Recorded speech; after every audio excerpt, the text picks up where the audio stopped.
Au fond de la terre, au fond de la mer, au fond des bois, au fond de votre gorge ou de votre estomac. Vous écoutez Nos Profondeurs, un podcast sous la forme d'une enquête intime et poétique par Julie Carcenti.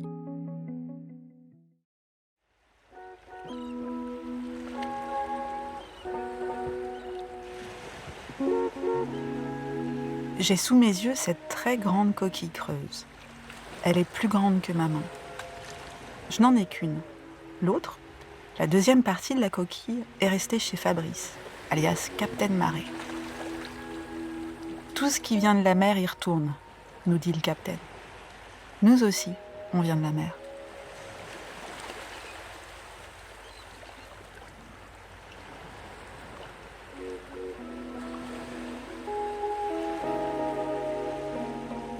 Dans cet épisode, je vais vous raconter ma rencontre avec les huîtres du golfe du Morbihan.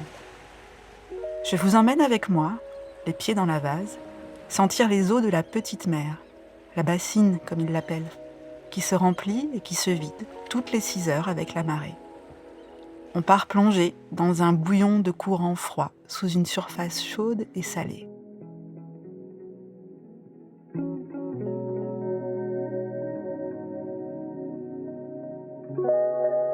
J'ai eu la chance de côtoyer les huîtres en woofing, du travail à la ferme, pendant 2 semaines, à la toute fin du printemps, en Bretagne, dans une petite exploitation ostréicole, artisanale, près de Vannes, à Séné, là, au bout de la bien nommée route de l'huître, au bas d'elle.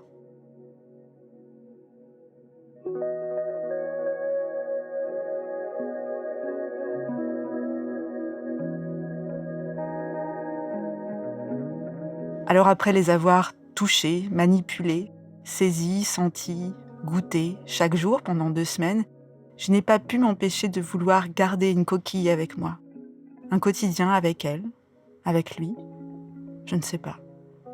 Car l'huître est hermaphrodite, mâle puis femelle, un hermaphrodisme successif en fonction des besoins de l'espèce et de la température de l'eau. C'est ce que j'ai retenu en tout cas. Sous mes yeux, cette grande coquille donc, blanchâtre, grisée, on distingue bien les différentes couches de calcaire qui la composent, comme des vagues, des ondes, des très fines couches de roches, de matière empilée, qui ressemblent tant à celles des côtes dentelées et infinies de Bretagne. L'huître m'apparaît comme un caillou vivant. C'est d'ailleurs comme ça qu'ils l'appellent dans le jargon les ostréiculteurs. Les cailloux. Ma très grande coquille d'huître a environ 10 ans. C'est rare d'en voir d'aussi grandes et encore plus rare de les manger. Celle-ci est exceptionnelle. Celles que nous trouvons dans le commerce ont environ 3 ans, parfois un peu moins. 3 ans en moyenne, c'est le temps qu'il faut pour faire pousser une huître naturelle.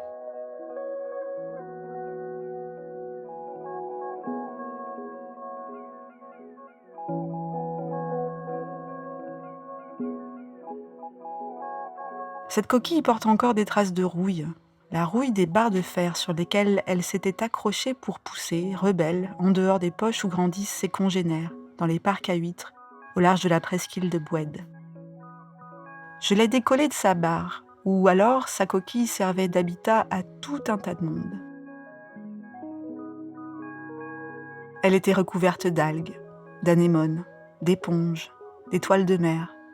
Elle n'était pas grisâtre, elle portait des couleurs infinies, du rouge, du vert, du marron, du jaune, des formes, des motifs géométriques, un peu comme des constellations, des étoiles dans le ciel, une espèce de sculpture vivante.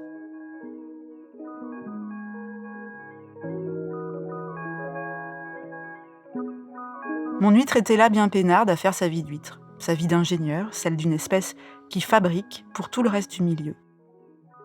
C'est qu'elle bosse dur, l'huître. Elle sert d'habitat à un tas de monde et elle filtre jusqu'à 250 litres d'eau par jour. La Brita des mers. Cette huître-là et quelques-unes de ses voisines ont fini en barbecue ce soir-là. On en a fait un festin, on les a honorées un soir de fête. Même si moi je dois bien dire que j'avais quelques remords. C'est qu'il venait de naître en moi un respect et une empathie toute sincère pour ce fascinant mollusque.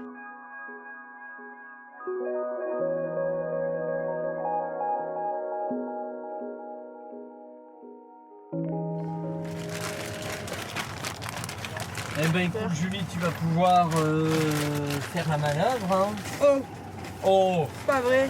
incroyable. Attendez, où on va?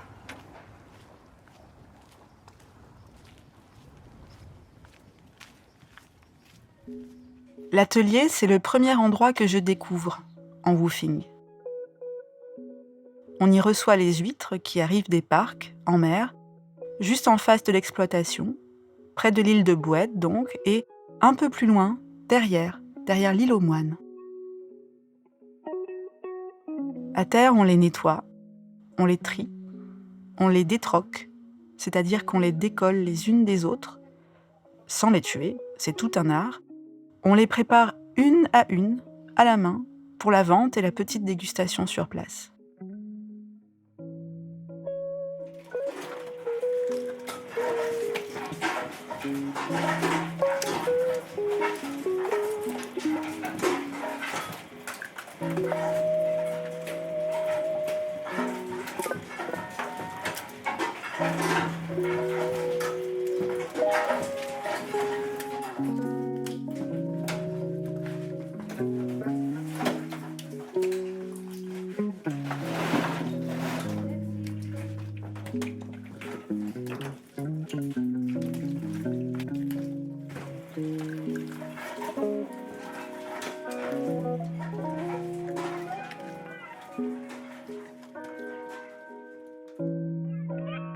On vérifie aussi la présence de prédateurs indésirables.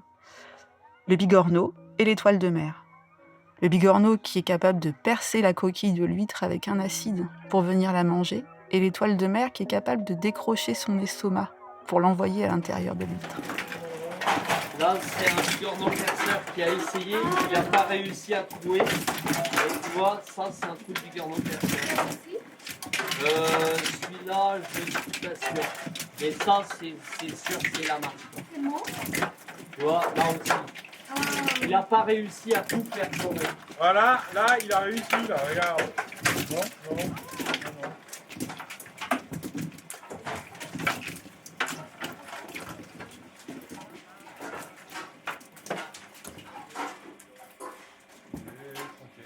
Bon.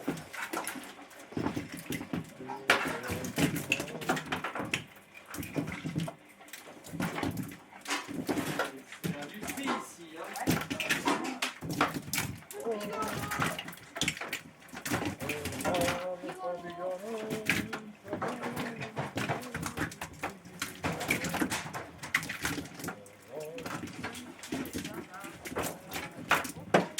Le petit bigorne, on les affaires.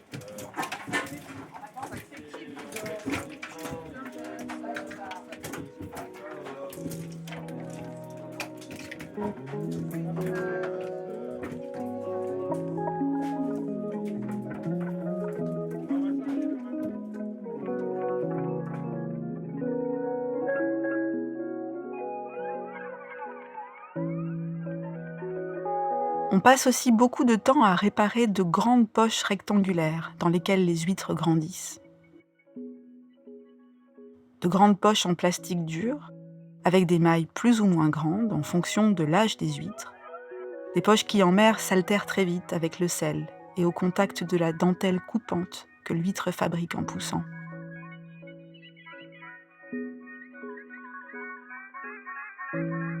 On manipule les ressorts, les élastiques, les attaches, on les change une par une à la main. C'est comme un atelier de couture un peu hardcore. Tout ça au début, ça reste très mystérieux pour moi. C'est comme repriser des chaussettes. Tant que tu n'y as pas mis les pieds, tu sais pas si tu as bien bossé.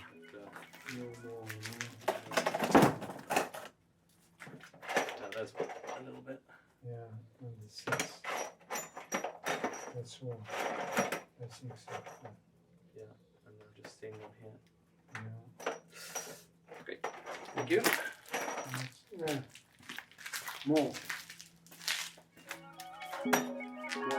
C'est une fois en mer pendant l'activité sur les parcs, que je comprends l'importance de ce travail de réparation et de maintenance des poches.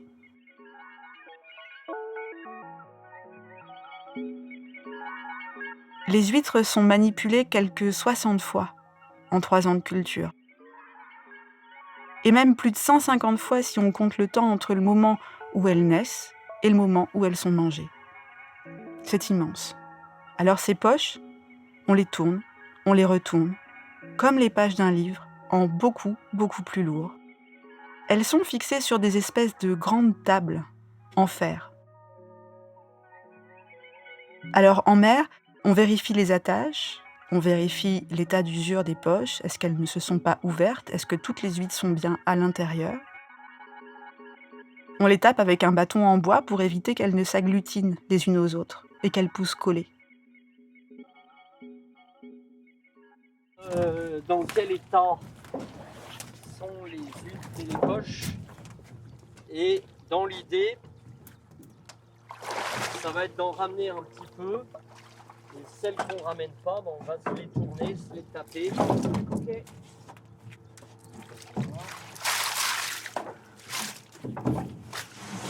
Les taper pour décoller celles qui sont collées. Voilà, c'est-à-dire que là, tu vois, il y en a une qui a commencé à se mailler dans la poche. Donc on va se prendre un petit bâton. Voilà. Et là, tu arrives. Tac. Ouais. Voilà, celle-là, elle est faite. Elle était... Celle-là, elle était au sol, donc on va pouvoir se la remettre. Ah oui, elle était tombée au sol. Se la ramasser. Hop, On tac. nettoie les tables en même temps, quoi. Parfois, il y a Montrer le moyen, pissou, montrer il y a le moyen pissou. d'arrêter. Alors, les pissous, est-ce qu'on va voir les...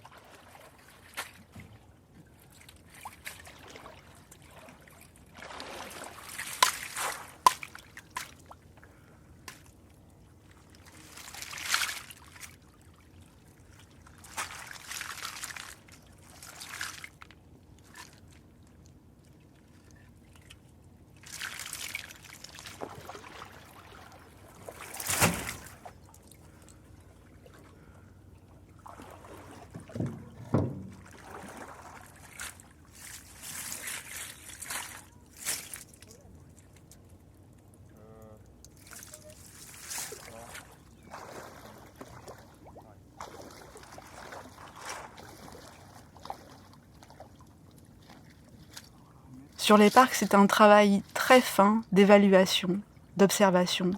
Quelles sont celles qu'on laisse, quelles sont celles qu'on ramène à terre, celles qu'on va devoir changer de poche pour qu'elles aient la place de grandir.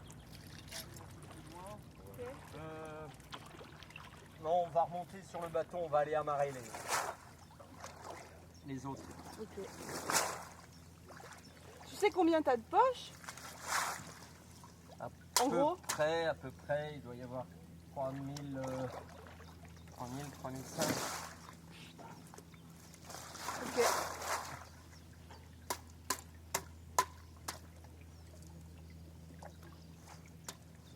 Je suis en train d'avancer pour avoir un marquage, un quadrillage plus précis de ce que j'ai. Et oui.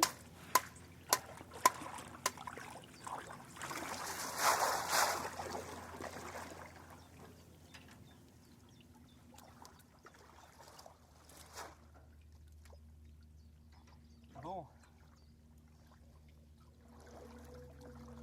Allez, go.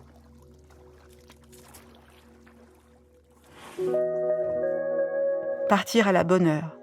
Partir quand il y a assez d'eau pour que le bateau ne soit pas enlisé et arriver quand la marée est basse, avoir le temps de travailler sur les parcs.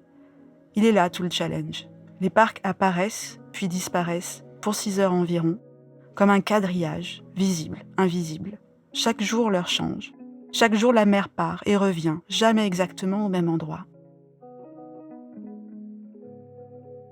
La marée, c'est la force avec laquelle Fabrice travaille et par laquelle il est contraint, soumis. Il ne décide pas de grand-chose, comme il me le confie lui-même.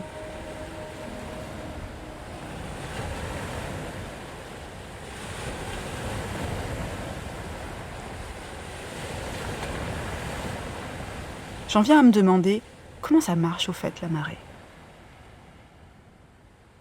Ça me paraît très compliqué, ces histoires d'heures qui changent tous les jours. Pour le faire simple, la Terre, nous, tournons sur nous-mêmes. Un tour complet en 24 heures environ, c'est ce que nous avons déterminé. La Lune tourne autour de nous. Et nous, la Terre, nous tournons autour du Soleil. Lune et Soleil exercent des forces opposées sur la Terre. La Lune tire dans un sens et le Soleil dans un autre. Et ces forces sont si puissantes que cela entraîne une déformation des masses d'eau à la surface de la Terre. La marée, c'est la réponse de l'océan à l'attraction de la Lune. Et quand Lune, Terre et Soleil sont alignés, les jours de pleine Lune par exemple, les forces sont décuplées et alors arrivent les grandes marées. Ça tire fort. Tout se déforme. C'est ça la marée. Si elle est haute ici, elle est basse de l'autre côté de la Terre. Moi, j'imagine le ventre d'une femme enceinte allongé sur le flanc, avec tout le ventre qui penche d'un côté, tout le liquide amniotique, et je vois la Terre. C'est con, mais c'est cette image qui me vient, et c'est comme ça que je comprends enfin un petit peu de ce truc incroyable, de ce mouvement infini qu'est la marée.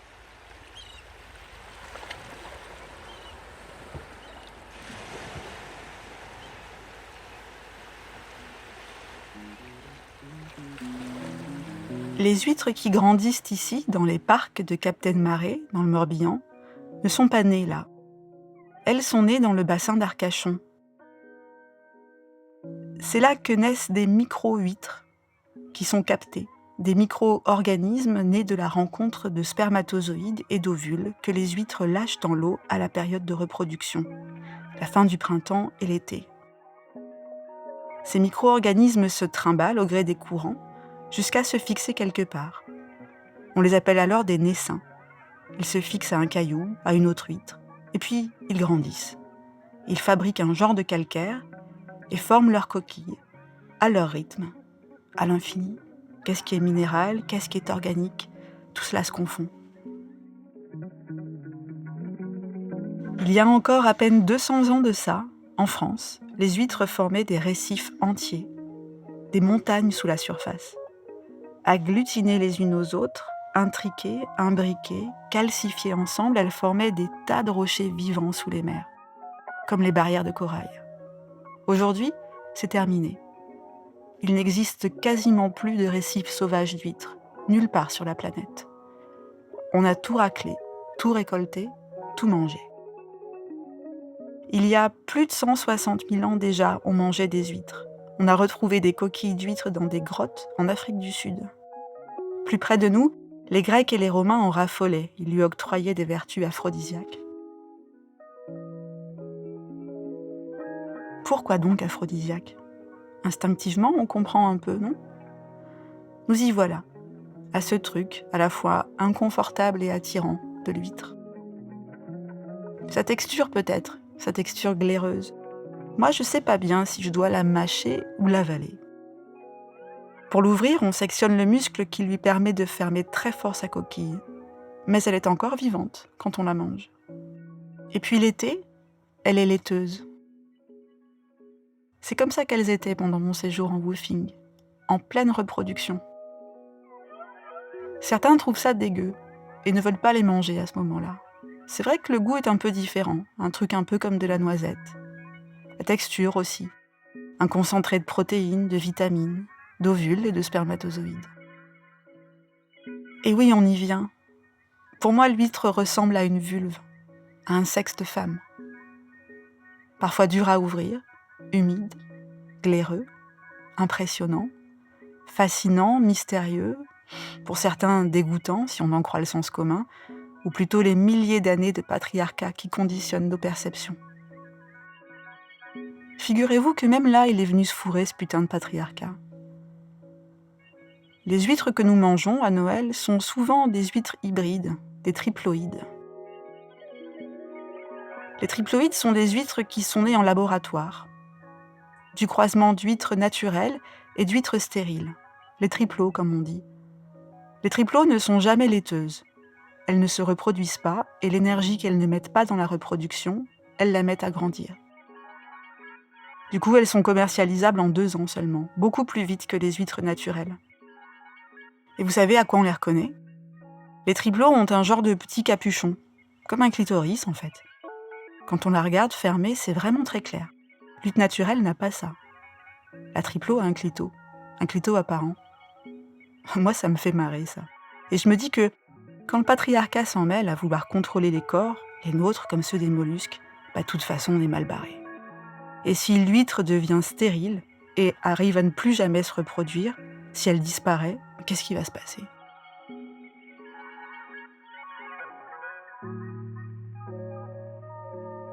Oui, c'est vrai, c'est un peu orienté ce sujet d'huître. Mais c'est tellement évident. Ce mollusque est une matrice cachée, morveuse, visqueuse. C'est là que tout naît. Au creux de l'huître, la vie. La joyeuse tranche de vie que j'ai partagée, au gré des marées, avec ces mollusques et tous ces humains.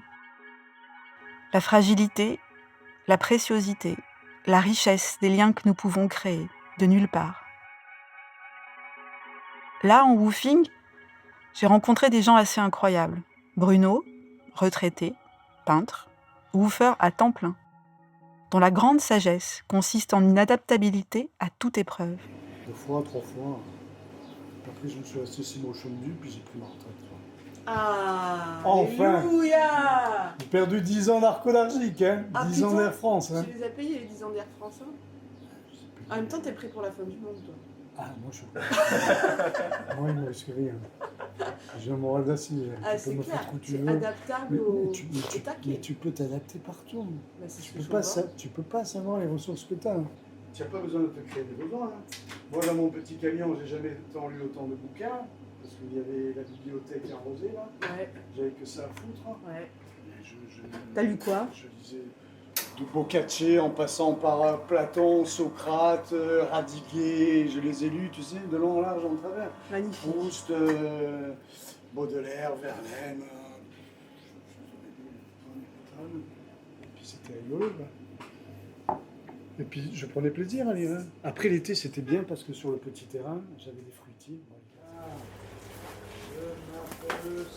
Allez, c'est bien. Onoka, l'étudiante japonaise en océanologie, avec ses quelques mots de français, sa fougue de tout essayer, avec elle un goût partagé de tarte à la rhubarbe. Bonjour, Luca.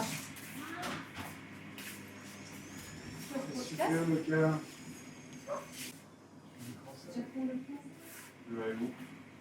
Le mystérieux Oliver, diplomate anglais, un peu avec nous à détroquer dans l'atelier et ailleurs dans l'oreillette, quelque part dans les méandres du Parti travailliste. Voilà, Luca. I've got all of these to do. But it's all right. I don't mind doing them by myself. I have to take a phone call anyway, so Look, take fun. yeah, I can do. I'm waiting for someone to call me, so You're waiting for somebody. and I can do this whilst I'm on the phone. Okay. Bon. Why repairing the net? Nice. Oui, tu n'as Should be. Christophe, le copain qui est là tous les week-ends, spécialiste de l'ouverture des huîtres. C'est lui qui m'a appris à les ouvrir. Par là, du coup, j'apprends devant. Ça devient un peu plus fine. Donc un gros risque de casse. Parce que l'idée, c'est de ne pas casser la coquille du Et dessus. oui, ni du dessous. Ni du dessous, bien sûr. Voilà. Donc quand tu l'ouvres, ça craquelle un petit peu.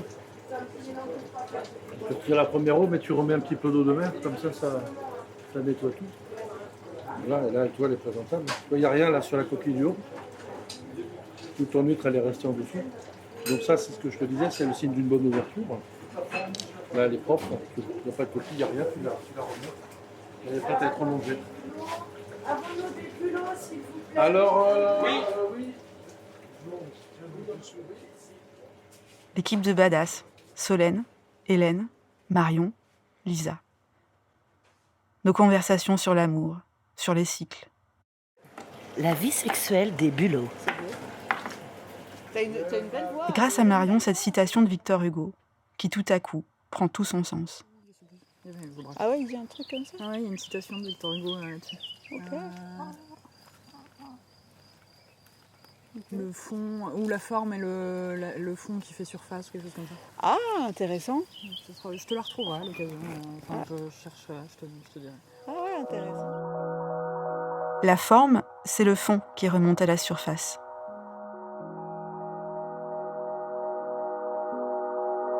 Et puis Fabrice, le capitaine. Généreux, ouvert, pédagogue, a expliqué avec patience les opérations minutieuses, les gestes précis à terre et en mer, tous les jours.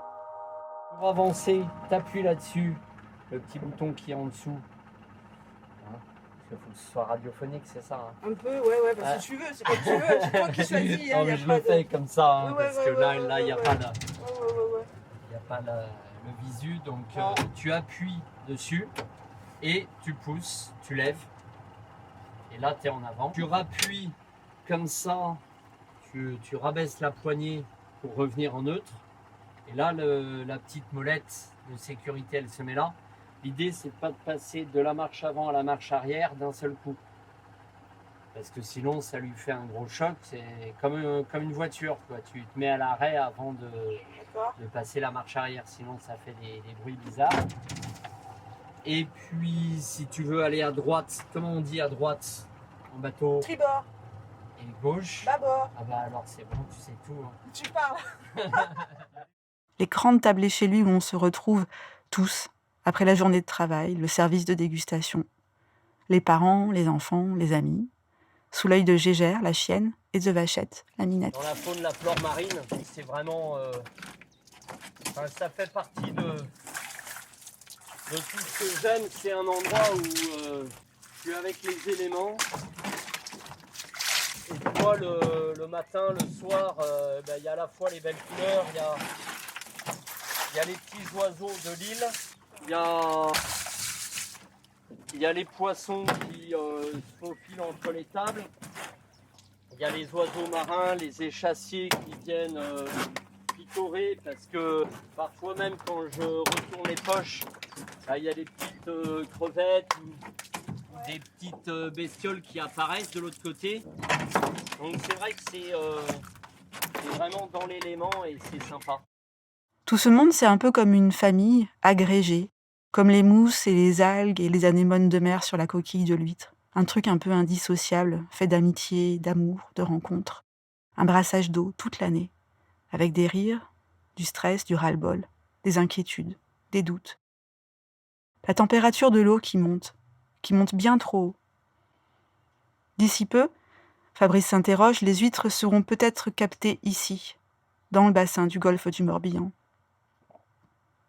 Jusqu'à maintenant, cela n'était pas possible, mais avec le réchauffement rapide du climat, qui sait? Éventuellement, je viendrai mettre les tubes de captage pour faire un test ici cette année. Je pense que ça peut être valable, c'est assez haut et ça peut être favorable. De toute façon, déjà, on le voit avec tout ce qui est collé là.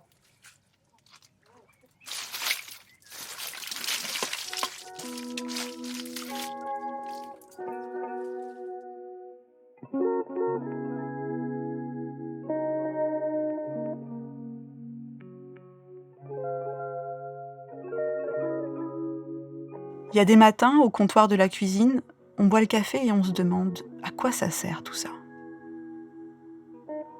Ici, on fait comme on peut, rien n'est parfait, tout est humain.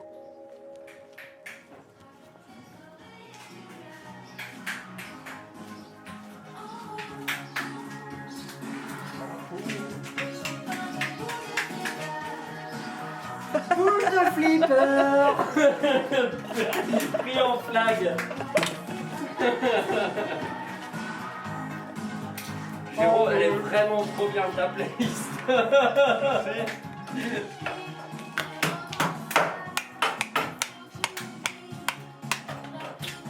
Ça tape? Essaye de décoller des billes sans les bousiller, mais C'est compliqué, hein. il ouais. Il tape sur les bambous et ça lui fait du bien. Ça va, ça vient. Donnez le nom des bateaux, le nom du capitaine.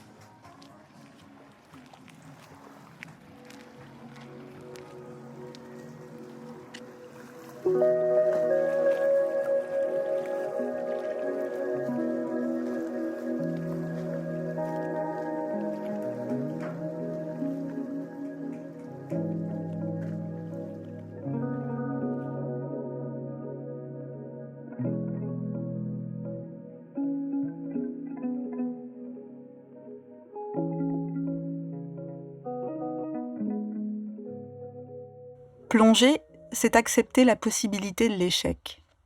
C'est lâcher prise. Accepter de décevoir ceux qui croient en moi, perdre sans excuse, perdre sans perdre l'amour de ceux qui nous aiment. Guillaume Néry, Profondeur.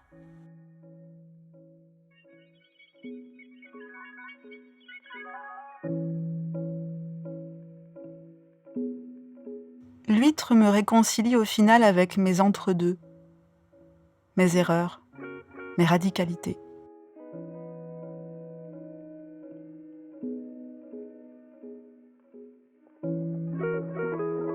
Les réussites et les échecs sont comme des couches de sédiments, des couches de vie et de mort enfermées qui forment une matière chaque jour avec la même force, celle d'un vent hurlant, comme d'un soleil brûlant, comme une note de musique. Laisse-toi juste bercer par cette boucle, me disent les huîtres.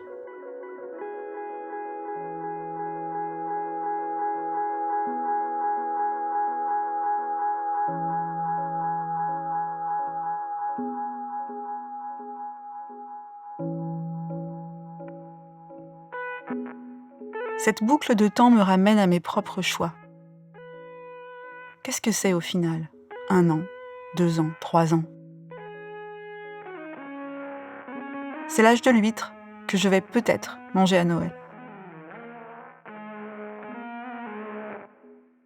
C'est aussi le rythme du petit cycle de vie qui a donné naissance à nos profondeurs et qui m'a conduite à partager cette histoire d'huître avec vous aujourd'hui.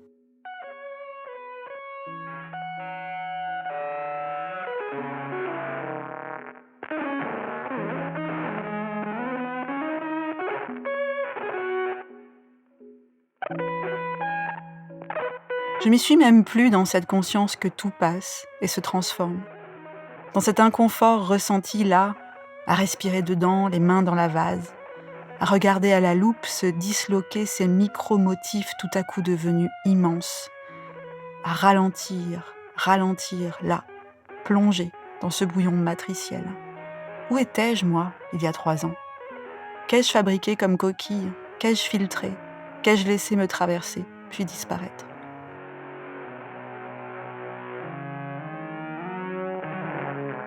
Elle est là, ma perle, dans cet instantané de compréhension, dans l'entre-deux, dans le puant, dans le visqueux.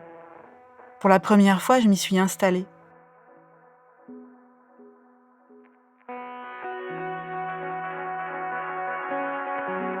Je me sens comme elle, comme lui. Je me sens comme l'huître. Je filtre tout, traversée toute la journée par des vagues, des odeurs, des bruits, des ondes. Montante, descendante, fermée, ouverte, gluante, visqueuse, dure comme un caillou.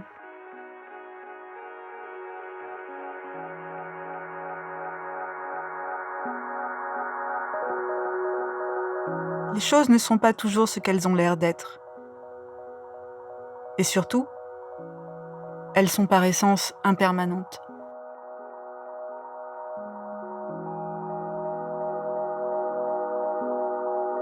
Alors même quand je reviens à mon point de départ, comme dans une boucle, je me suis transformée.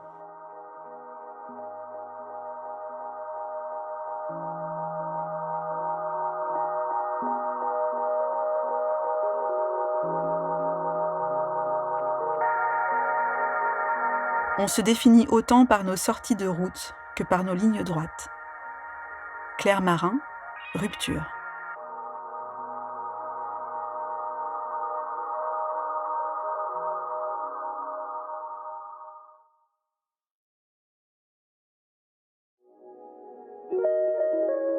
Vous venez d'écouter Au creux de l'huître, le 2e épisode de nos profondeurs.